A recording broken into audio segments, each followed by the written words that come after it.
चाहे कुछ भी बोल दिया जाए इस्लाम के खिलाफ, रसूल पाक के खिलाफ, वो एक गहरी नींद सोए हुए हैं। लेकिन जब यहां से कोई कुत्ता भौंका हमारे मुल्क से, तो फिर मैंने देखा है हिंदुस्तान के शुमाल से जुनूब, मशरिक से मगरिब तक हर इलाके से मुसलमान बच्चा बोल पड़ा लब्बैक या रसूल अल्लाह। ये इस बात की अलामत है कि नशा तो तुम्हें दिया गया और नशा हमें भी दिया गया है, लेकिन अभी हमारी कौम बेहोश नहीं हुई, अपने नबी के नाम पर अभी भी होश। अल्लाह की तरफ से तुम्हारी तादाद कम होने के बावजूद जालिम दुश्मनों के दिलों पर ऐसा खौफ अल्लाह ने तुम्हारा रखा है जो तुम महसूस नहीं कर सकते, तुम्हें महसूस नहीं होता। अल्लाह ने ये रौब रखा है मेरे मुस्तफा की बरकत से। इश्क़े मुस्तफा जब तक होगा तुम्हारा रौब कायम होगा, कायम होगा। और आज वो निस्बत तुम्हारे पास बाकी, यूं ही ये मीडिया 24 घंटे तुम्हारे लिए नहीं भोंकती। ये दज्जाली मीडिया 24 घंटे तुम्हारे ऊपर डिस्कस क्यों करती है? आपको पता है, एक तरफ तो ये कहते हैं ये अकलियत में है, कम तादाद में, पढ़े लिखे नहीं है, माल में नहीं है, डिपार्टमेंट में नहीं है, ओहदों में नहीं है। फिर मैं कहता हूं फिर हम ही को सारा मुद्दा बनाते क्यों? हमारे पास जब कुछ है ही नहीं तो सारे इलेक्शन का मुद्दा भी हम ही होते हैं। अरे इस मुल्क में और भी दूसरे कौमें भी जी रही हैं, सिख भी हैं, पारसी भी हैं, ईसाई भी हैं, जैन भी हैं, लेकिन जीतने के लिए हमारा ही नाम चाहिए। वजह क्या है? और हर जगह डिस्कस तुम्हारे ऊपर ही होना है। दुनिया को पता है ये अगरचे अकलियत में है, लेकिन इनके पास कोई एक दौलत ऐसी जिसको 100 साल पहले इकबाल ने कहा था, कुछ बात तो है कि मिटती नहीं हस्ती हमारी, कुछ बात तो है कि मिटती नहीं हस्ती हमारी।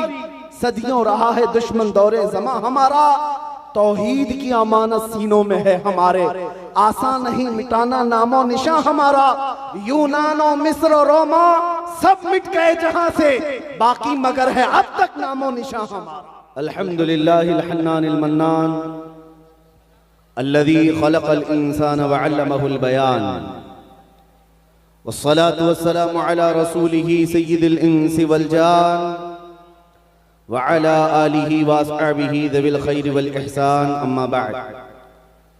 फ़अऊज़ु बिल्लाहि मिनश शैतानिर रजीम, बिस्मिल्लाहिर रहमानिर रहीम। वलौ अन्नहुम इज़ ज़लमू अनफुसहुम जाऊका फस्तग़फ़रुल्लाह वस्तग़फ़र लहुमुर रसूल लवजदुल्लाह तव्वाबर रहीमा। सदक़ल्लाहु मौलानल अज़ीम व बल्लगना रसूलुहुन नबियुल अमीनुल मतीनुल मुख्तारुल करीम व नहनु अला ज़ालिका मिनश शाहिदीन वश्शाकिरीन वल्हम्दुलिल्लाहि रब्बिल आलमीन। बारगाह रिसालत मुआब सल्लल्लाहु तआला अलैहि वसल्लम में एक बार दुरूद पाक का हदिया पेश फरमाएं। अल्लाहुम्मा सल्लि अला सय्यिदिना व मौलाना मुहम्मदिन मअदनिल जूदि वल करम व आलिहि व अस्हाबिहिल किराम व इब्निहिल करीम व बारिक व सल्लिम सलातन दाइमतन सरमदन अबदा। मुझे उम्मीद है कि आप हज़रात बैठ जाएंगे और सुकून और इत्मीनान का माहौल बनाएंगे। वैसे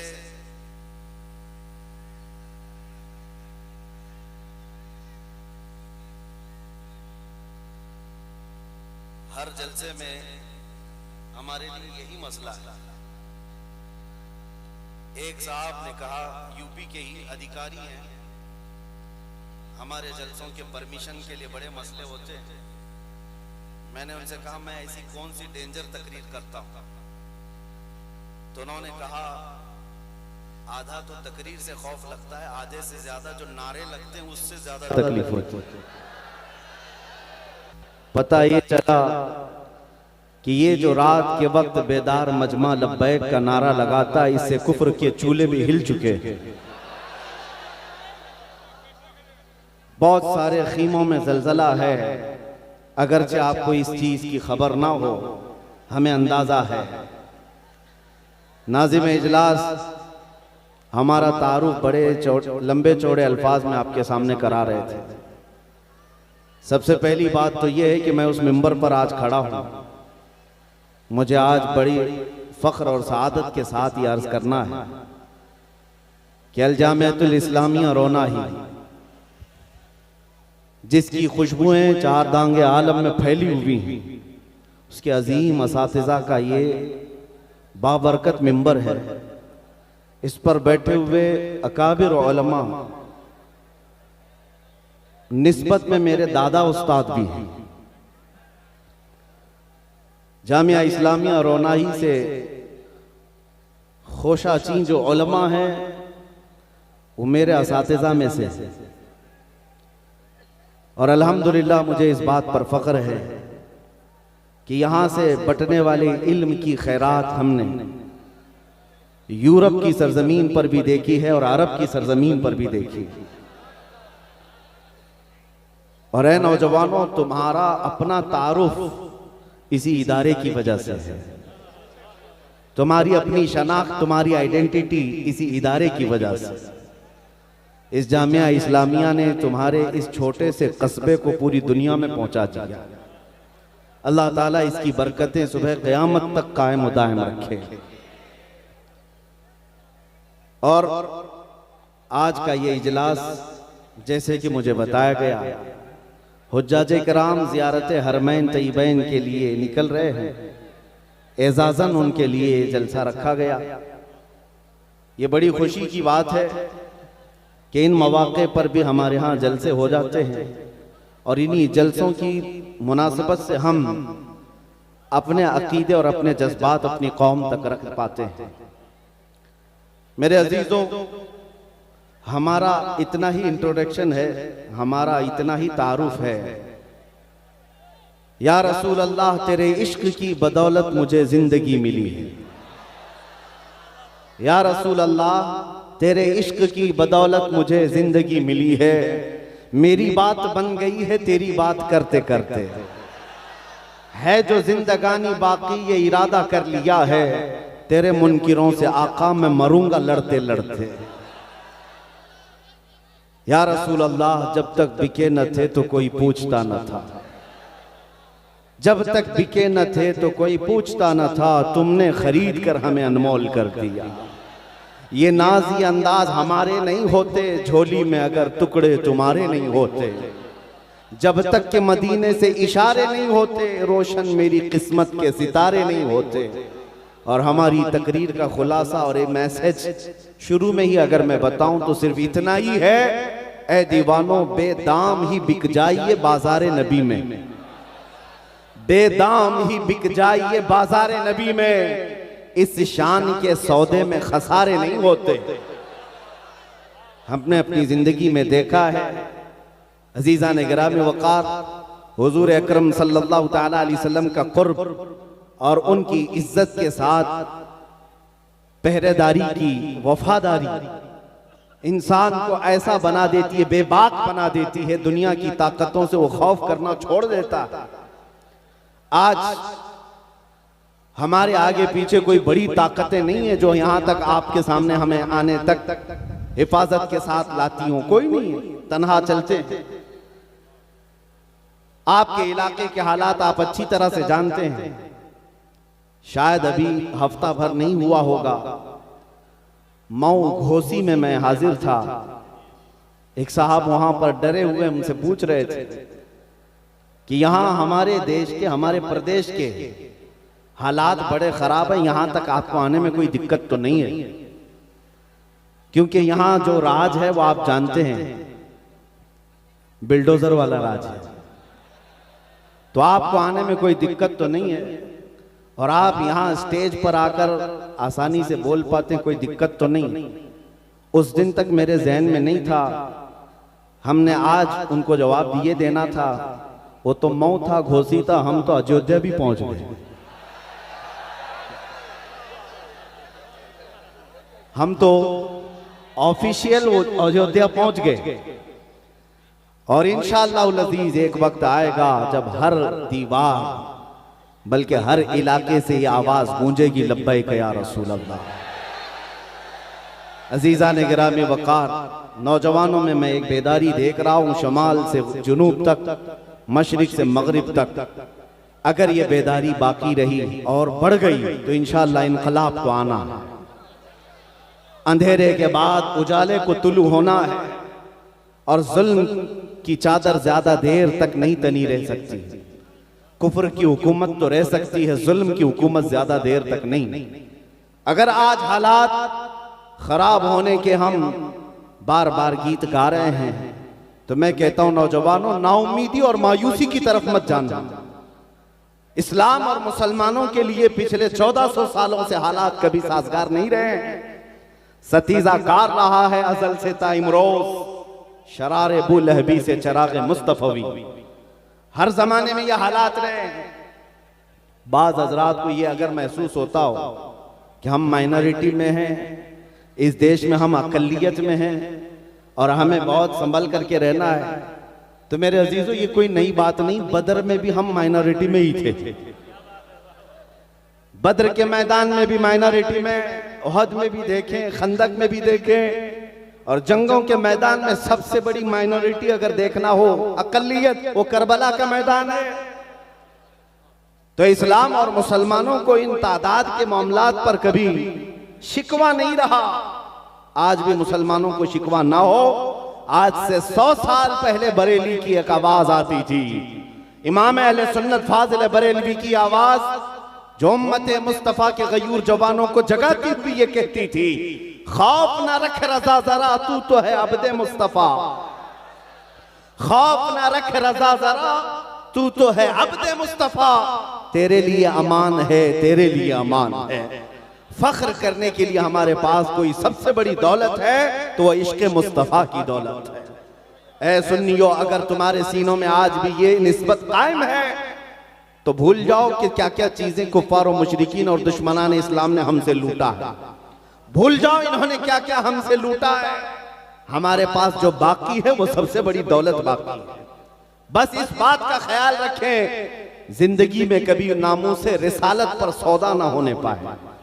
हुजूर पाक सल्लल्लाहु तआला अलैहि वसल्लम की इज्जत के मामले में आपको मैं बताऊं, एक सर्वे के मुताबिक, पूरे वर्ल्ड के सर्वे के मुताबिक, अपने नबी पाक सल्लल्लाहु तआला अलैहि वसल्लम के नाम के लिए सबसे ज्यादा हसास कोई कौम है वो मुसलमान है। और उसके अलावा दूसरा सर्वे ये है, पूरी दुनिया के मुसलमानों में सबसे ज्यादा सेंसिटिव, सबसे ज्यादा हसास अपने नबी के नाम पर कोई कौम है तो बर्रे सगीर हिंद और पाक के मुसलमान। अरबों को भी नहीं शुमार किया गया। अरब बड़ी तादाद में हैं, लेकिन सर्वे में एक आ गया है, सबसे ज्यादा हसास मुसलमान हिंदुस्तान और इसके आसपास रहते हैं। उसकी वजह मेरे अजीजों इन्हीं बुजुर्गाने दीन की सोहबत है, या उलमाए कामिलीन की सोहबत है। आज मुझे इस बात का फख्र है। मैं एक बात आपको बताऊं कि आपको पता है कि जब डॉक्टर किसी को बेहोश करता है, चाहे वो दवा दे करके या इंजेक्शन दे करके, सुन करता है, पहले बेहोश करता है, उसके बाद चीर फाड़ करता है, ऑपरेशन करता है। लेकिन बेहोश करने के बाद कैसे चेक करेगा कि ये बेहोश हुआ है कि नहीं? उसके लिए डॉक्टर लोग कभी चूंटी काट के देखते हैं, कभी कैंची से मार के देखते हैं, या हाथ पैर उसका हिला करके देखते हैं। अगर हरकत नहीं कर रहा है तो समझ लो कि बेहोश हो गया। उसके बाद चीर फाड़ किया जाता है। ये दस्तूर है ऑपरेशन थिएटर का। इसी दस्तूर पर दुनिया में भी अमल होता है। किसी कौम को खत्म करने के लिए नशा दिया जाता है, पहले बेहोश किया जाए, और बरसों से उम्मत मुस्लिमा को नशा दिया जा रहा है। सिर्फ हेरोइन कोकेन का नशा नहीं है, अफीम चरस गांजे का नशा नहीं है, इंटरनेट भी एक नशा है जो हम सबको दिया गया है। इस पूरी उम्मत को इस नशा में मुब्तला करके रखा गया पिछले कई सालों से, और सालों से नशा में रख करके कौम मुस्लिम को देखा गया। सिर्फ मैं हिंदुस्तान की बात नहीं कर रहा हूं, पूरे दुनिया में। अब चेक करने का वक्त आया कि मुसलमान पूरे बेहोश हुए कि नहीं हुए। इनको चेक करने का तरीका यह था कि इनके नबी की शान में गुस्ताखी की जाए, इस्लाम, कुरान और अल्लाह की जात पर भौंका जाए। फिर देखते हैं इसमें कितने जिंदा हैं और कितने सोए हुए हैं। अब ये जो गुस्ताखियां हो रही हैं, ये चेक करने का टाइम है इनके। जगह जगह से ये मुसलमानों की बेदारी को नापना चाहते हैं। इन्होंने अरबों में भी देखा, यूरोप में भी करके देखा, जहां जहां हुजूर पाक सल्लल्लाहु अलैहि वसल्लम की शान में गुस्ताखियां कराई गई, फिर मंजर को देखा कि कितने जागे हैं, कितने सोए, बेदार कितने। मेरे अजीजों, अरबों में तो ऐसी नींद है कि उनमें से कोई उठने को तैयार नहीं, चाहे कुछ भी बोल दिया जाए इस्लाम के खिलाफ, रसूल पाक के खिलाफ, वो एक गहरी नींद सोए हुए हैं।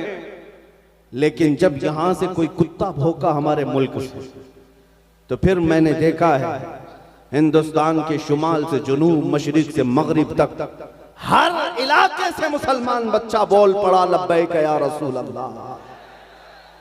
ये इस बात की अलामत है कि नशा तो तुम्हें दिया गया और नशा हमें भी दिया गया है, लेकिन अभी हमारी कौम बेहोश नहीं हुई, अपने नबी के नाम पर अभी भी होश में है।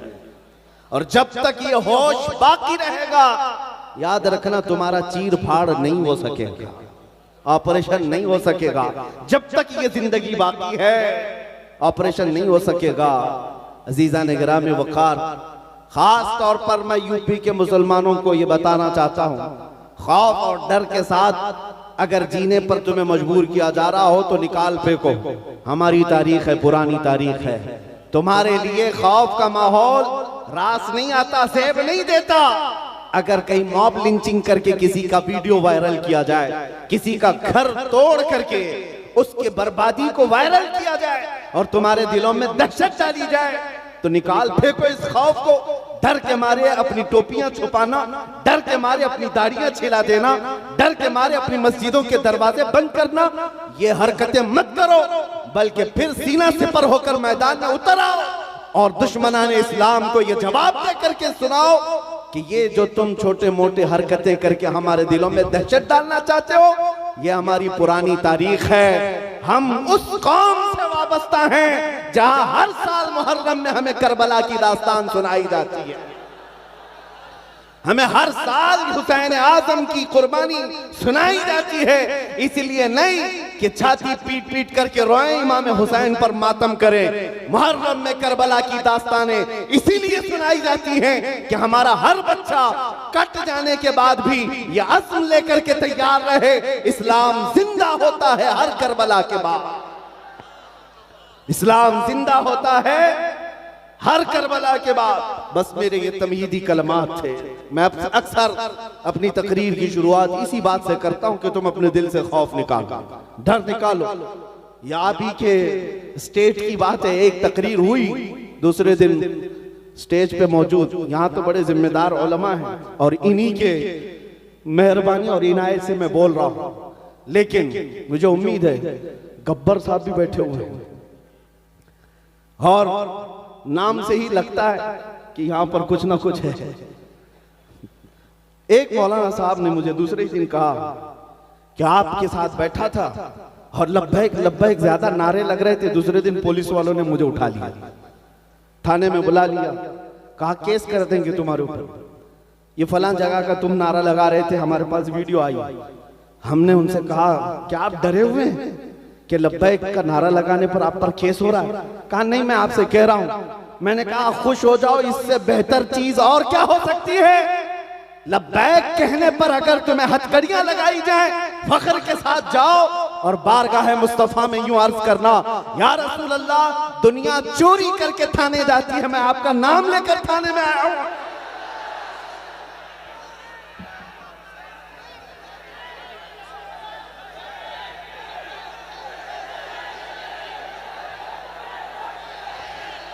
लब्बैक या रसूल अल्लाह।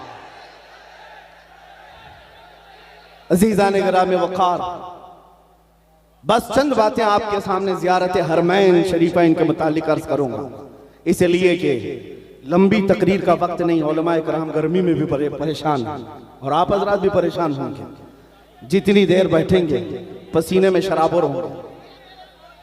ये मैं बात जानता हूं, ऐसी आप नातखानों को भी कहते रहते हैं। नबी करीम सल्लल्लाहु ताला अलैहि वसल्लम के दरबार में जिसका बुलावा आया है, कितनी बड़ी खुशनसीबी की बात है।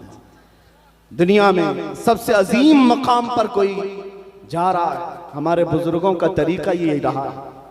उसके एहसास में घर से बाहर निकल आते, एक हाजी को एहराम पहने हुए देखना भी ये सवाब है। उसकी रुखसती में उसके साथ चलना भी ये सवाब है, क्योंकि वो जा रहा है उस अजीम मुकद्दस मकाम पर जिसके बाद कोई और मकाम नहीं, उस आला मकाम पर जा रहा है। लेकिन जाने वालों की भीड़ है, जो जा रहे हैं उनसे मैं कहता हूं, हिंदुस्तान से तकरीबन 1.5 लाख से ज्यादा जा रहे हैं। भीड़ को मत देखो, तुम किसके साथ जा रहे हो और किस अकीदे के साथ जा रहे हो, ये बहुत मायने रखती है बात। लाखों की भीड़ जा रही होगी, लेकिन आप किस हैसियत से जा रहे हैं? मेरे अजीजों, मैं आज बरमला ये कहना चाहूंगा, एक सुन्नी जाए तो पहले बरेली के इमाम को पढ़ करके जाए, हरमैन का तकद्दुस भी उसके सीने में रहेगा। किस अंदाज से जाना है उसे तमीज भी आ जाएगी। आला हज़रत इमाम अहले सुन्नत फाजिल बरेलवी रदी अल्लाह ताला आपके दूसरे हज का सफर है, और हालत ऐसी कि दूसरे हज पर जाने का कस्द नहीं था, इरादा नहीं था। आपकी माँ और आपके भाई हज पर जा रहे थे, रुखसत कर दिया, माँ और भाई मुंबई तक पहुंच गए, जहाज से जाने वाले थे। आला हज़रत लिखते हैं कि बेकरारी इतनी बढ़ गई कि रात को नींद नहीं, चैन नहीं, सुकून नहीं, कि एक काफिला हरमैन की तरफ चला गया, इधर बिस्तर पर करवटें लेते रहते थे कि काश मैं भी चला जाता। 8 दिन तक बर्दाश्त ना हो सका, फिर अपना सामान उठाया और खुद भी मुंबई पहुंच गए। अचानक जाकर जहाज का टिकट भी खरीदा और अपनी वालिदा माजिदा और अपने भाई के साथ हज के सफर पर रवाना हो। ये इश्क का तकाजा है। एक महबूब या एक मुहिब अपने महबूब की तरफ खींचा चला जा रहा है। जिस बात के लिए मैं ये बात छेड़ा हूं, सुनिए, लाखों की भीड़ आज भी हज पर जा रही है। वहां जाने के बाद कुछ लंबी लंबी दाढ़ी रखे हुए लोग, माथे पर शामी कबाब चढ़ाए हुए हैं, ये ऐसे अकीदे बयान कर रहे होते हज फर्ज है अल्लाह की तरफ से। हज हो जाने के बाद अब मदीना जाना जरूरी नहीं है, अब मदीना जाना कोई वाजिब नहीं। और फिर उस पर लोग ये भी कहते हैं मदीना अगर जाना ही है तो मस्जिद नबवी देखने के लिए जा सकते हो, मस्जिद नबवी में नमाज पढ़ने के लिए जा सकते हो, इसके अलावा शरीयत में कुछ नहीं है। किस दिल के साथ ये कौम कहती है समझ में नहीं आता, किस अंदाज से ये इस तरह की बातें करते हैं आज तक समझ में नहीं आता। आला हज़रत ने सच फरमाया, और तुम पर कोई मेरे आका की इनायत न सही, नजदियो कलमा पढ़ाने का भी एहसान गया। आप सुनिए, जिन लोगों ने कहा आप मदीना जाने की जरूरत नहीं और चले भी गए तो सिर्फ मस्जिद नबवी देखने के लिए, और एक तरफ बरेली के इमाम से पूछो, आला हज़रत से पूछो, आप हज के लिए जा रहे हैं, क्या इरादा है? अल्लाहु अकबर। एक आशिक सादिक कहता है उनके तुफैल हज भी खुदा ने करा दिए, उनके तुफैल हज भी खुदा ने करा दिए। असले मुराद हाजिरी उस पाक दर की है। हम तो हज के लिए नहीं निकले थे, अज़्म था बारगाह मुस्तफा की हाजिरी, लेकिन मेरे मुस्तफा की इनायतों ने हमें हज भी करा दिया। एक आशिक रसूल ये कहता है हम नबी पाक सल्लल्लाहु तआला अलैहि वसल्लम के दरबार में जा रहे हैं और उनके तुफैल अल्लाह ताला हमें हज भी अता करा दिया। अजीजा ने गिरामी वक़ार, इस इश्क के साथ, इस मोहब्बत के साथ कोई हज पर जाए तो उसकी हज की कबूलियत भी है, उसके हज की कबूलियत है। आज 2 बातें मैं अर्ज करूंगा हरमैन तैयबैन जाने वालों के लिए। हजरत सुफियान सौरी रज़ी अल्लाह तआला अन्हु का एक कौल है, आपने फरमाया था कि एक वक्त आएगा जब मक्का में तुम देखोगे काबे से बुलंद बाला इमारतें बन चुकी होंगी। उस वक्त तक नहीं थे घर, अब तो काबे से बुलंद, इतनी बुलंद कि आसमान को छूने वाली इमारतें बन गई।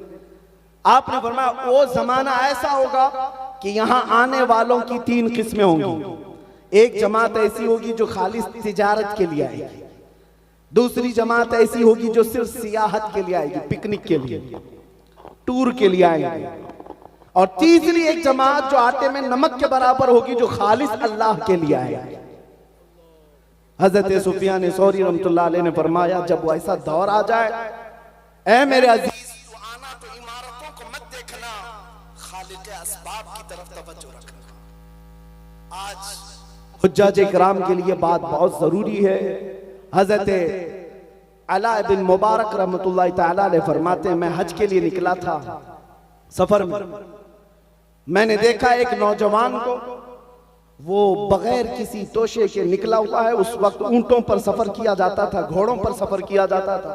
एक नौजवान तन्हा जा रहा है काफिले के बगैर। रास्ते में हजरत इब्ने मुबारक ने उसे पकड़कर पूछा, कहां जा रहा है? उस नौजवान ने कहा, मैं हज के लिए जा रहा हूं, खाने काबा। तो आपने पूछा कि इस रास्ते में सफर के लिए कोई चीज नहीं ले जा रहा है?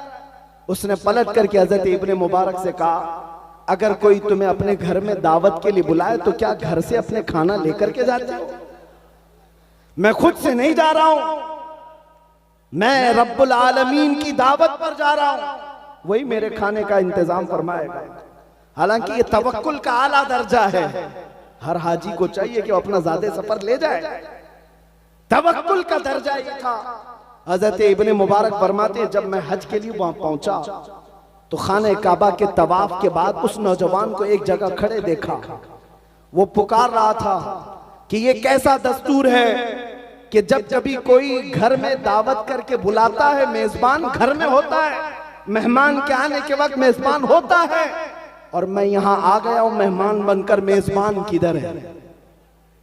वो चीख रहा था। हजरत इब्ने मुबारक फरमाते हैं, मैं उसके करीब खड़ा रहा। अचानक खाने काबा के पास एक बिजली चमकी और उसे देख करके वो नौजवान गश खाकर गिर गया और पुकारने लगा, फुस्तु बिरब्बिल काबा, रब्बे काबा की कसम, मैं मुराद को पहुंच गया।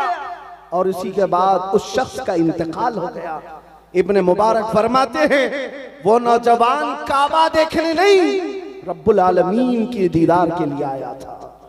अजीजान गिरामी वक़ार, हज बैतुल्लाह को जाने वाला आज वहां पर हाजी जाकर के देखता है होटल के बेड कैसे हैं, होटल के दरवाजे कैसे, होटल की एसी कैसी है, आने जाने की गाड़ियां कितनी चमचमाती हैं, सड़कें कैसी बनी हैं, हरम की इमारतें कैसी हैं। इसी में उसके 40 दिन गुजर जाते हैं, इसी कैलकुलेशन में रह जाता है। सुबह क्या पकाया था, दोपहर में कौन सा बुफे लगा था, रात के वक्त खाने के कितने इंतजामात थे, इसी सारे मामलात में वो अपना हज का सफर पूरा कराता है। अजीज़ान गिरामी वक़ार, जो हज पर जा रहे हैं उनके लिए नसीहत है कि वो दुनिया छोड़ करके जाएं। जानते हैं, जब मेरे आका सल्लल्लाहु ताला अलैहि वसल्लम जब तशरीफ लाते तो यूं अर्ज करते खाने काबा के इहाते में, जीतु इलैका हारिबन या अल्लाह, ऐ अल्लाह मैं दुनिया से भाग कर तेरे पास आया। जबकि हुजूर के पास कौन सी दुनिया थी? नबी पाक सल्लल्लाहु अलैहि वसल्लम ने कौन सी दुनिया जमा कर रखी थी? दुनिया से आपका तर्क ताल्लुक मशहूर है, आपका ज़ुहद मशहूर है, लेकिन उसके बावजूद मेरे आका जब हरम काबा में आते तो कहते, मौला मैं दुनिया से भागकर तेरी पनाह में आया हूं। आज का हाल ये है, सारी दुनिया लेकर के जा रहे हैं और हालात वहां पर ऐसे हैं। हमारे एक साथी कहने लगे, अब तो उम्रे के वाजिबात बढ़ गए, तवाफ था, सही थी, हलक थी, अब सेल्फी भी वाजिब होगी। हर एक को खाने काबा के पास खड़े होकर के सेल्फी लेना है, फोटो लेना है। हद हो गई मेरे अजीजों। बारगाह मुस्तफा की हाजिरी के वक्त रोंगटे खड़े हो जाना चाहिए। जिस दरबार के सामने से हम गुजर रहे हैं, वहां पर लोगों को देखा, एक हाथ में चप्पल, एक हाथ में फोटो, मोबाइल वीडियो करते हुए वहां से गुजर गए, उन्हें पता भी नहीं चला किसके सामने आए थे। जाने वालों से मैं इतनी बात जरूर कहूंगा, तुम जिस शहंशाह आजम के दरबार में जा रहे हो, तुम्हें पता है वो मकाम क्या है? अदब का है ज़ेरे आसमां अज़ अर्श नाज़ुक तर, नफस गुम करदा मी आयत जुनेदो बायज़ीदी जा। आसमान के नीचे अदब की एक ऐसी जगह है जहां वक्त के जुनेद बगदादी, बायज़ीद बुस्तामी जैसे औलिया भी आते हैं, अपनी सांसों को रोक लिया करते थे। वो सांसों को रोक लिया करते थे कि निकलने वाली सांसों से कई बारगाह रसूल की बेअदबी ना होने पाए। लोगों ने आज तमाशा बना रखा है, लेकिन बगदाद शरीफ में हमने देखा, इराक में अगरचे वहां पर शिया लोगों की हुकूमत, करबला, कूफा और नजफ में किसी को मोबाइल अंदर ले जाने की इजाजत देते ही नहीं। जितनी देर अंदर बैठते हैं सुकून के साथ फातिहा पढ़ते हैं, दुआएं करते रहते सारे लोग, लेकिन यहाँ हालात ऐसे बन गए कि हर एक शख्स को देखे, मस्जिद नबवी हो, हरम काबा हो, हर एक अपने मोबाइल में मसरूफ है। सारी दुनिया मोबाइल में लेकर के अंदर गया है। उसका इखलास कब आएगा, उसके अंदर रिक्कत कब आएगी? वहां बैठ करके पूरी कौम को दिखाना है कि मैं यहां बैठा हुआ हूं। क्या ये हज के अरकान में से हो गए? क्या ये हज के अरकान हो गए? अजीजा ने गिरामी वक़ार, दिल की हुजूरी के साथ अगर नहीं गया तो फिर कुछ नहीं। वहां जाने के बाद वो इस तरह से जैसे मुजद्दिद दीन मिल्लत ने फरमाया है, ऐसा घुमा दे उनकी विला में खुदा हमें, ढूंढा करें पर अपनी खबर को खबर ना हो। ये कैफियत होनी चाहिए, ढूंढा करें पर अपनी खबर को खबर ना हो। और फिर आला हजरत का मामला ये था, यादे वतन सितम की यादश्त हरम से लाई क्यों। वहां बैठ करके अपने घर को याद करना भी आला हजरत ने फरमाया ये सितम है, जुल्म है। मदीना तैयबा में बैठ करके अपने वतन की याद क्यों आ गई? और फिर उसी पर आला हजरत ने फरमाया था, फिर के गली गली तबाह ठोकरें सबकी खाई क्यों, दिल को जो अक्ल दे खुदा तेरी गली से जाए। अजीजा ने गिरामी वक़ार, हुज्जाज किराम जो मौजूद होंगे या जो मजमे में बैठे हुए हैं, ये ज़ियारत हरमैन शरीफैन की अज़मत में मुनाकिद जलसा है। मैं दुआ करता हूँ हर हाजिर को मौला हज मकबूल अता करे, ज़ियारत हरमैन मौला हर एक को नसीब फरमाए। लेकिन उसी अदब के साथ जैसे हमारे मशाइख ने हमें सिखाया है। आपको पता है पीर जमाअत अली शाह रहमतुल्लाह तआला अलैह पाकिस्तान के एक बड़े बुजुर्ग हैं, गैर मुनक़सिम हिंदुस्तान में थे। मदीना तैयबा में उनके शागिर्द उलमा आज भी मौजूद हैं। फरमाते हैं कि जब कभी उनके पास कोई मुलाकात के लिए जाता, एक बड़े मुफ्ती साहब है, उन्होंने कहा हजरत जमात अली शाह साहब रहमतुल्लाह अलैह के पास गया तो उन्होंने कहा कब आए? कहा कल आया। मदीने तैयबा में हाजिरी हो गई? कहा हाँ। कहा क्या मदीने के दुर्वेशों को खिला पिला दिया? कहा कि हुजूर नहीं खिलाया। कौन है दुर्वेश? अंदर गए, एक कटोरी में कुछ गोश्त के टुकड़े थे और एक ब्रेड था, दूध था, ला करके दिया और कहा जाओ मदीने के दुर्वेशों को खिलाओ। ये मुफ्ती साहब कहते हैं मैं कटोरी हाथ में लिया और वो खाने की चीजें, पूछने लगा हुजूर ये दुर्वेश मिलेंगे कहाँ? तवज्जो, बुजुर्गान दीन का मामूल देखे। महफिल में बैठे हुए एक बुजुर्ग थे, उन्होंने हाथ पकड़ लिया मुफ्ती साहब, कहा आपको पता नहीं ये इस्तिलाह अहले मोहब्बत की है। जो हजरत फरमा रहे हैं मदीने के दुर्वेश दाढ़ी टोपी वाले नहीं, मदीने की गलियों में घूमने फिरने वाले कुत्ते बिल्लियों को खिलाओ।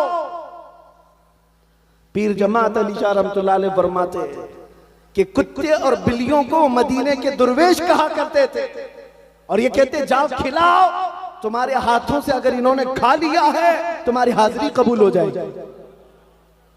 ये हमारे बुजुर्गों का अदब था मदीना तैयबा की गलियों का, वहां से निस्बत रखने वाले हर जानवर का। अजीजा ने गिरामी वक़ार, इमाम आज़म अबू हनीफा रहमतुल्लाह तआला अलैह वो आशिक़ रसूल हैं।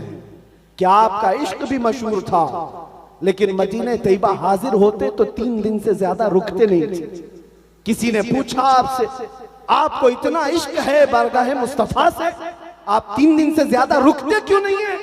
इमाम आज़म अबू हनीफा फरमाते हैं तकाज़ा बशरियत का यह है कि मैं 3 दिन से ज्यादा अपना वजू रोक नहीं पाता, इसलिए मदीने से बाहर निकल जाता। 3 दिन तक मैं अपना वजू रोक लेता हूं। अजीजा ने गिरामी वक़ार, नफस गुम करदा मी आयत जुनेदो बायज़ीदी जा। जिस दरबार में जा रहा है आदमी, अच्छे अच्छों के ताज गिर गए वहां पर। उस गली का गधा हूं मैं जिसमें मांगते ताजदार फिरते हैं। आला हजरत जैसा अजीम अबकरी आलिम ये कहता हो कोई क्यों पूछे तेरी बात रजा, तुझसे कुत्ते 1000 फिरते हैं। उस गली के मुतालिक वक्त का मुजद्दिद ये कहता हो तो हमारी हैसियत क्या है मियां? जाने वालों की औकात क्या है आज? लेकिन वहां जाने के बाद एक वाकया और भी मैंने पढ़ा था। एक बुजुर्ग गए मदीना तैयबा में, दोपहर का वक्त था, खाना खाए, दही उनके अंदर खाने में लाया गया। उन्होंने कहा कि दही बड़ा खट्टा है।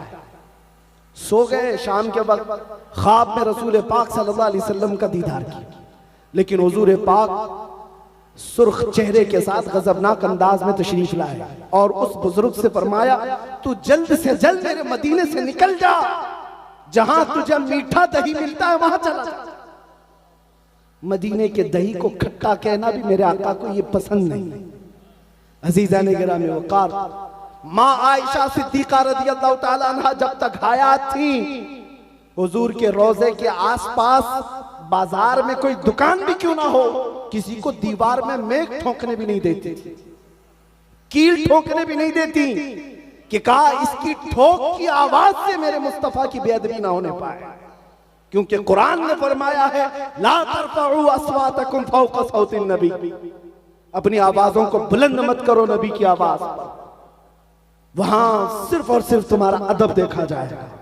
मदीना तैयबा जाना मेरे अजीजों यकीनन सआदत की बात है, लेकिन ईमान बचा करके वहां से आ जाना यह और बड़े कमाल की बात, बड़े कमाल की बात है। अपने अमाल और अपने अकीदे को बचा कर वहां से चला आना। अल्लाह अगर तौफीक दे तो मदीना तैयबा का इतना अदब करो, इतना अदब करो मेरे अजीजों, कि आपका ईमान बुलंद हो जाए और बशाशत आपको महसूस होने लग जाए। एक और बात, बारगाह मुस्तफा सल्लल्लाहु ताला अलैहि वसल्लम में अल्लाह करे हम सब की हाजिरी बार बार नसीब। वहां के हालात ऐसे हैं, हाजी जाते हैं, हम नसीहत करते हैं तो कहते हैं दिल की हुजूरी कैसे हो, हम क्या पढ़े, हम तो पढ़े लिखे हुए नहीं हैं। लोग अलग अलग अंदाज में सलाम पेश करते हैं, हम क्या करें। एक बात सुनिए, उस दरबार में आप जा रहे हैं जहां लकड़ी का रोना भी सुना जाता है, जहां हिरन का रोना भी सुना जाता है, जहां जानवरों की बोलियां भी सुनी जाती हैं, तो तुम तो उम्मत में हो, क्या आका अपनी उम्मत की नहीं सुनेंगे? तुम्हारी जुबान और तुम्हारे लहजे नहीं देखे जाते, तुम्हारे दिल की हुजूरी देखी जाती। खवातीन में हमने सुना था जब हाजिरी का वक्त होता है, बहुत सारी खवातीन आई, सलाम पेश कर रही थी बारगाह मुस्तफा। उसमें कुछ आलिमाएं थी, अच्छे अच्छे अंदाज में वो सलाम पेश कर रही थी। अस्सलातु वस्सलाम अलैका या शफीअल मुज़निबीन या रहमतल लिल आलमीन या अनीसल गरीबीन। हुजूर के जितने अलकाब थे वो सलाम पेश कर रही थी। एक गांव की रहने वाली देहाती बुढ़िया खड़ी थी करीब में। उसने जब ये बड़ी बड़ी पढ़ी लिखी आलिमा औरतों से सलाम सुना, उसको दुख हुआ कि मैं तो पढ़ी लिखी नहीं हूं, जाहिल हूं, काश मैं भी पढ़ी लिखी होती तो हुजूर को एक अच्छा सलाम करती। और उसको दुख भरा रोना आ गया, काश मैं पढ़ी लिखी होती तो आज हुजूर को अच्छा सलाम कर सकती। और इस दुख की वजह से, इस गम की वजह से वो ज्यादा देर तक हुजूर के दरबार में खड़ी ना हो सकी। रोते रोते अपने आंचल से आंसू पोंछते हुए सिर्फ यूं कहा, अस्सलामु अलैकुम या रसूल अल्लाह, ऐ अल्लाह के रसूल आप पर सलामती हो, बस मुझे इतना ही आता है, इसके अलावा कुछ नहीं आता। वो भागकर अपने घर आई, अपनी क़यामगाह में आकर सो गई। फरमाया रात के वक्त ख्वाब में मेरे आका सल्लल्लाहु अलैहि वसल्लम तशरीफ लाते, किस्मत बेदार हुई। उस खातून से मेरे आका ने फरमाया, आज लाखों लोगों ने मुझे सलाम किया, लेकिन उनमें से सबसे अच्छा मुझे तेरा सलाम लगा।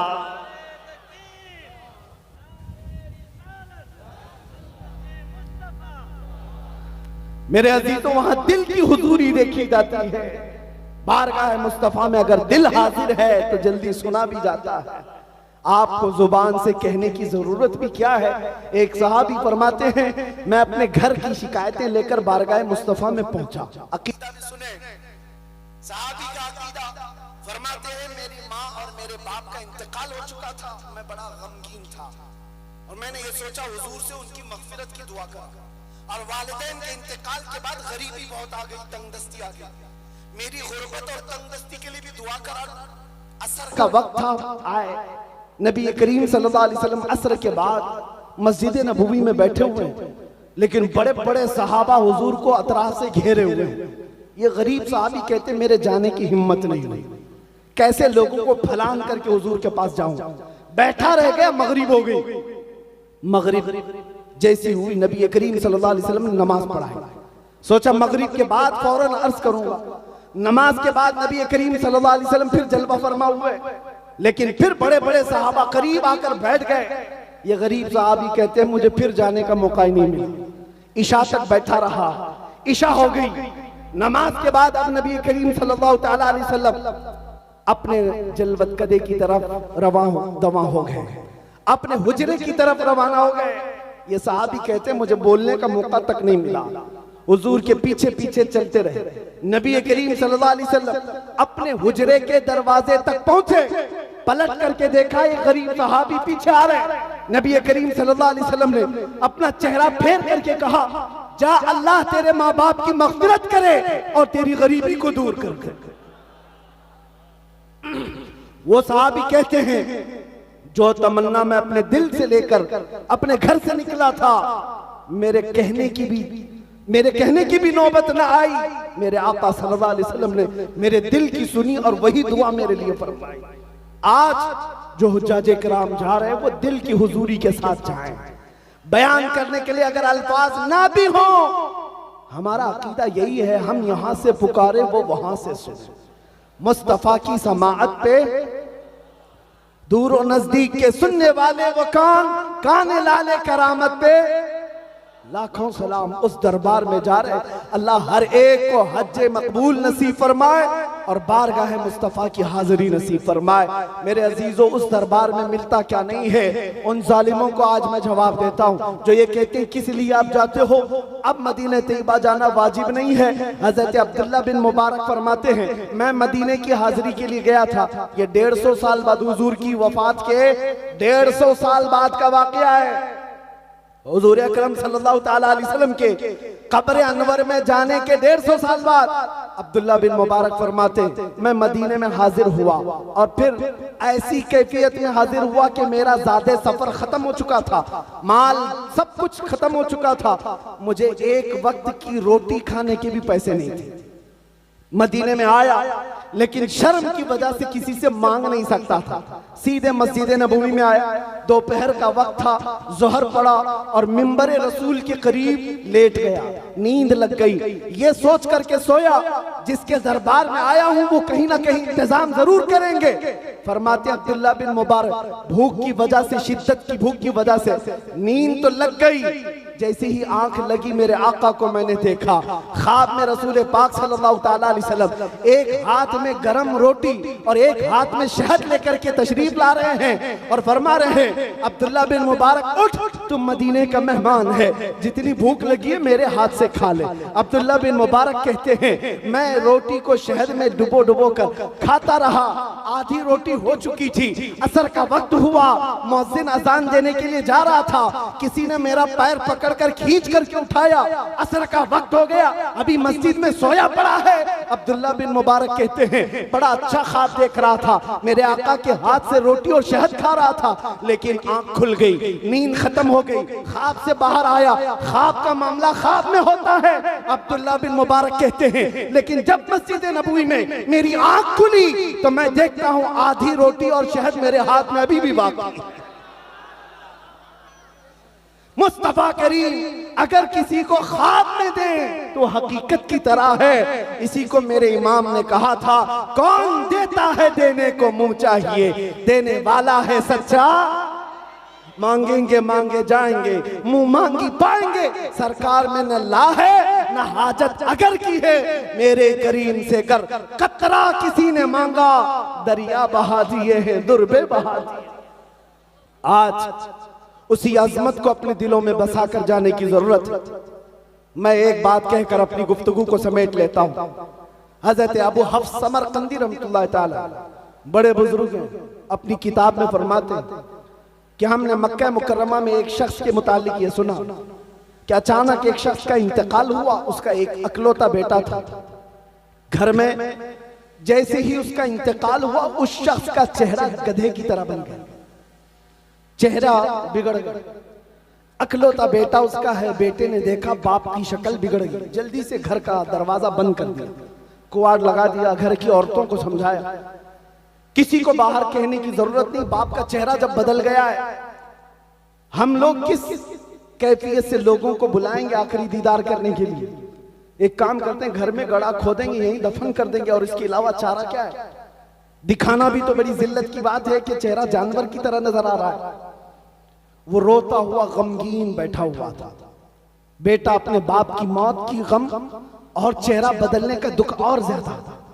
अचानक उसके घर का दरवाजा खुलता है, एक बुजुर्ग घर के अंदर आते हैं, चेहरे पर चादर पड़ी हुई। सीधे वो बुजुर्ग उस मैयत की तरफ गए और उस मैयत के चेहरे से चादर हटाई और अपना हाथ उस पर फेरा, दुआ की, वापस पलट आए और इस नौजवान से पूछा क्या बात है, क्यों रो रहा है? वो नौजवान कहता है आप कहां से आ गए मेरे घर, मैं तो सारे दरवाजे बंद किया था और आप नहीं देखते। ये चेहरा उठा नहीं रहा है, नौजवान गम के मारे रोता हुआ कह रहा है आपने तो देख लिया मेरे बाप का चेहरा किस तरह हो गया, मैं दुनिया को क्या बताऊं आज। उस बुजुर्ग ने कहा तेरे बाप का चेहरा कुछ तो नहीं हुआ, जा उठकर देख तो सही। ये नौजवान कहता है मैं उठ करके गया, जाकर देखा तो मेरे बाप का चेहरा चांद की तरह चमक रहा है, कोई बिगड़ा हुआ नहीं, कोई जानवर की सूरत नहीं। देख करके खुशी के मारे रोने लग गया। अब ये नौजवान उस बुजुर्ग को पकड़ने के लिए आया, वो दरवाजे तक जा चुके थे, दौड़ता हुआ आया, दामन पकड़ लिया, कहा आप कौन हैं? अल्लाह के फरिश्ते हो और आपने मेरे घर में होने वाले इस हादसे को कैसे टाल दिया? आए हुए बुजुर्ग ने पलट करके कहा अना मुहम्मदुन रसूलुल्लाह, मैं मोहम्मद अल्लाह का रसूल हूं। बात यह है कि तेरा बाप कुछ गुनाह ऐसे करता था जिसकी वजह से अल्लाह गज़बनाक था, अल्लाह नाराज था, लेकिन तेरे बाप की एक अदा ऐसी थी कि तेरा बाप रोजाना बिस्तर पर उस वक्त तक नहीं लेटता था जब तक 100 बार मुझ पे दुरूद नहीं भेजता। आज जब इसकी मौत हो गई, जो फरिश्ता इसका पढ़ा हुआ दुरूद मुझ तक लाता, उस फरिश्ते ने कहा या रसूल अल्लाह, जो रोजाना आपके दरबार में दुरूद भेजता, उसके किसी गुनाह की वजह से अल्लाह ने उस पर अजाब की शक्ल पेश की है, आप करम फरमा दें। हुजूर फरमाते हैं मैं तेरे घर आया, इसका चेहरा बदला हुआ था, मैंने तेरे बाप के चेहरे पर हाथ रखकर अल्लाह से अर्ज की कि मौला जो चेहरा मुझ पर दुरूद पड़ता है उस चेहरे को तू अच्छी शक्ल दे दे। मौला ने मेरी सिफारिश पर तेरे बाप के चेहरे को चांद की तरह बना दिया। अल्लामा अबू हफ्स समरकंदी रहमतुल्लाह अलैह फरमाते हैं उस मुस्तफा को जिसने दुनिया में दिल से याद किया, उस रसूल ने अपने गुलाम को कभी तन्हा होने नहीं दिया। इसीलिए मेरे इमाम कहते हैं हम गरीबों के आका पे बेहद दुरूद, हम फकीरों की सरवत पे लाखों सलाम, जो न भूला हम गरीबों को रजा, याद उसकी अपनी आदत की थी।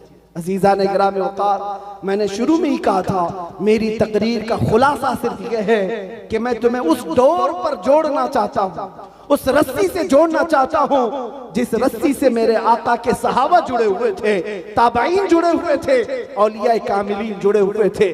आज भी तुम्हारे पास वो निस्बत बाकी है, बस उस शमा को, उसकी लौ को थोड़ी तेज करने की जरूरत है, तेज करने। आपको क्या लगता है आपके पास कुछ नहीं है? कुछ नहीं है, बहुत कुछ है।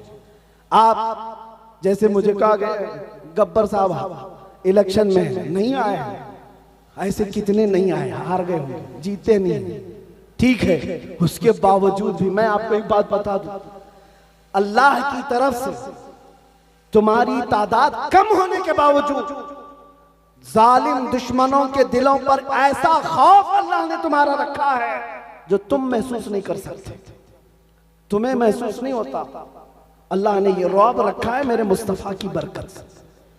इश्क़े मुस्तफा जब तक होगा तुम्हारा रौब कायम होगा, कायम होगा। और आज वो निस्बत तुम्हारे पास बाकी, यूं ही ये मीडिया 24 घंटे तुम्हारे लिए नहीं भोंकती, ये दज्जाली मीडिया 24 घंटे तुम्हारे ऊपर डिस्कस क्यों करती है?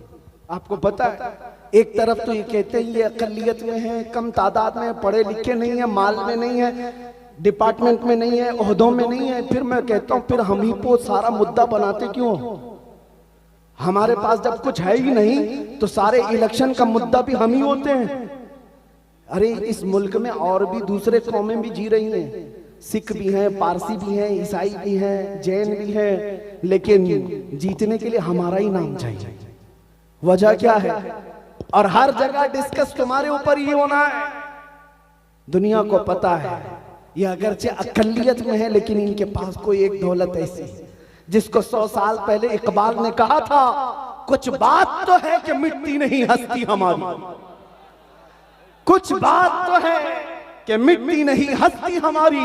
सदियों रहा है दुश्मन दौरे ज़मा हमारा, तौहीद की अमानत सीनों में है हमारे। आसान नहीं मिटाना नामो निशा हमारा, यूनानो मिस्र और रोमा सब मिट गए जहां से, बाकी मगर है अब तक नामो निशा हमारा। मेरे अजीजों, दुनिया को पता है हमारे सरों से बगदाद में मीनार बना दिया गया, दरियाए दजला को हमारे खून से लाल कर दिया गया। बड़ी तारीख हमारी मौजूद है, जंगों की तारीख, कत्ले आम की तारीख। चंगेज भी आया, हलाकू भी आया, यजीद भी आया, पता नहीं कैसे हज्जाज बिन यूसुफ भी आए, जो बड़े बड़े डिक्टेटर आकर इस इस्लाम का कुछ न कर सके। 5 साल की नशेड़ी हुकूमत तुम्हारा क्या बिगाड़ सकेगी? ये नशा में चूर है, ये भंग पी करके बात करते हैं, इसके अलावा कुछ नहीं। अरे वो गुफे में बैठे हुए पाखंडी ये कहते इस्लाम का विनाश कर देंगे। मैं तो उनसे कहता हूं जरा अपने बदन की खुजली मिटा के दिखा दो, तुमसे वो नहीं हो सकता। इस्लाम उस अजीम दरख्त का नाम है जिसकी जड़ें तहतुस्सरा और शाखे औजे सुरैया पर है। इसकी जड़ तो दूर की बात है, इसका पत्ता भी नहीं हिला सकोगे। और इस्लाम के खत्म होने का मतलब हमारा कत्ल हो जाना इस्लाम का खत्म नहीं है। मुझ जैसे 1000 उलमा को भी कत्ल कर दो। अंग्रेजों ने देखा है आजादी के मौके पर 30,000 उलमा को सूली पर चढ़ा कर देखा है। आओ ब्रिटिश को बुला करके पूछो, ये बड़े बड़े उलमा को तुम तो यहाँ लटका कर गए थे, लेकिन अभी भी तो हर कौम पुकारती है लब्बैक या रसूल अल्लाह। आज भी ये जिंदा है। उन्हें मालूम होना चाहिए ये गर्दनों को काट देने का नाम इस्लाम का खत्म नहीं है। इस्लाम तेरी नब्ज न डूबेगी हश्र तक, तेरी रगों में रवा खून है 4 यार का।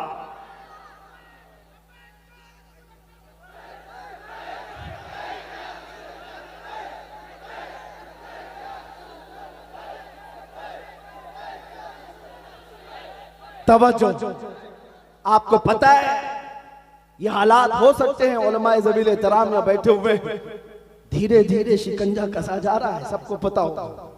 उंगली पकड़ी थी, फिर हाथ पकड़ लिया, फिर कमर, अब गर्दन तक आ गया। तुम्हें ये भी करना वो भी करना है, सब ठीक है, वक्त जहां तक भी आने दो। मैं एक छोटा सा तालिब इल्म होने की हैसियत से बड़ा इंस्पायर हूं मौलाना किफायत अली काफी को पढ़कर। अल्लामा किफायत अली काफी उस बुजुर्ग का नाम है जिसकी तारीफ वक्त का मुजद्दिद भी करता है। आला हज़रत फरमाते हैं अगर मैं किसी की नातें पसंद करता हूं, सुनता हूं, तो एक मौलाना हसन रजा बरेलवी के और दूसरे मौलाना किफायत अली काफी। उस किफायत अली काफी को जानते हो, 3000 अंग्रेजों ने मिलकर गिरफ्तार किया था और गिरफ्तार करके 8 दिन तक बदन पर स्त्री चलाते थे, गर्म स्त्री, और जब चमड़ा जल जाता था तो रात को नमक छिड़कते थे। उस आलिम का इम्तिहान था, हर दिन कहा जाता कबूल कर लो हमारी हुकूमत को, तुम्हें किसी ओहदे पर बिठा दिया जाएगा, वजारत दे दी जाएगी। किफायत अली काफी रहमतुल्लाह अलैह ने यही कहा था, मेरा ईमान इतना सस्ता नहीं है कि एक ओहदे के लिए बेच दूं। लेकिन उसके बाद अंजाम क्या हुआ? अंग्रेजों ने 8 दिन के बाद उनको सूली पर चढ़ाया। मुरादाबाद शहर ज्यादा दूर नहीं है, मुरादाबाद के चौराहे पर मौलाना किफायत अली काफी को फांसी के फंदे पर लटकाया जा रहा था। उस वक्त उस आशिक रसूल से पूछा गया कोई आखिरी ख्वाहिश है? बीवी से मिलना है, बच्चों से मिलना है, किसी को कुछ नसीहत करना है? उस आशिक सादिक ने कहा मेरी आखिरी ख्वाहिश ये है कि एक बार नाते रसूल पढ़ लो। फंदे पर जाने से पहले पुकार कर कहने लगे कोई गुल बाकी रहेगा न चमन रह जाएगा, पर रसूलुल्लाह का दीने हसन रह जाएगा। सब फना हो जाएंगे काफी वो, लेकिन हश्र तक नाम हजरत का जुबानों पर चलन रह जाएगा। किफायत अली काफी को फांसी पर लटका दिया और 8 दिन तक जश्न मनाया अंग्रेजों ने। एक मौलाना को हमने कत्ल कर दिया, कल को अगर मेरी फांसी होती है, मुझे मार दिया जाता है, हो सकता है कुछ लोग जश्न मनाए, खुशियां मनाए, बहुत आजादी के साथ बोलता था, खत्म हो गया। मौलाना किफायत अली काफी को एक आशिक रसूल समझ करके ही कत्ल किया गया। उनके इश्क की वजह से उन्हें फांसी पर चढ़ाया गया, लेकिन इन्हें निजाम कुदरत पता नहीं इन कुत्तों को। एक आशिक रसूल को तुमने मुरादाबाद में फांसी पर चढ़ाया, उसके पड़ोस शहर में बरेली में मौला ने इमाम अहमद रजा को पैदा किया। एक चिराग बुझाओगे, मौला दूसरा ऐसा जलाएगा चिराग। किफायत अली काफी को तुमने फांसी पर चढ़ाया, लेकिन मौला ने एक ऐसा आशिक उस पड़ोस शहर बरेली में पैदा किया कि फिर उठते साथ कलम संभाला और फिर हर एक के दिल में इश्क रसूल भर दिया और हर एक के मतमह नजर को मदीने की तरफ कर दिया। और फिर हर जगह से आवाज आने लग गई, डाल दी कल्ब में अज़मते मुस्तफा सैयदी आला हजरत अजीजा ने गिरामी वक़ार। मेरा सिर्फ इतना ही कहना है, यह दौलत आज भी तुम्हारे पास बाकी है, इस दौलत को और बढ़ा लो, इस शमा की लौ को और बढ़ा लो, फिर देखना इनकलाब को आना है। मैं अपनी गुफ्तगू इस बात पर खत्म करता हूँ कि मोहम्मद से वफा तूने तो हम तेरे हैं, ये जहां चीज है क्या लाहो कलम तेरे हैं। कुव्वते इश्क से हर पस्त को बाला कर दो और दहर में नामे मोहम्मद से उजाला कर दो। व आखिर दावाना अनिल हम्दुलिल्लाहि रब्बिल आलमीन।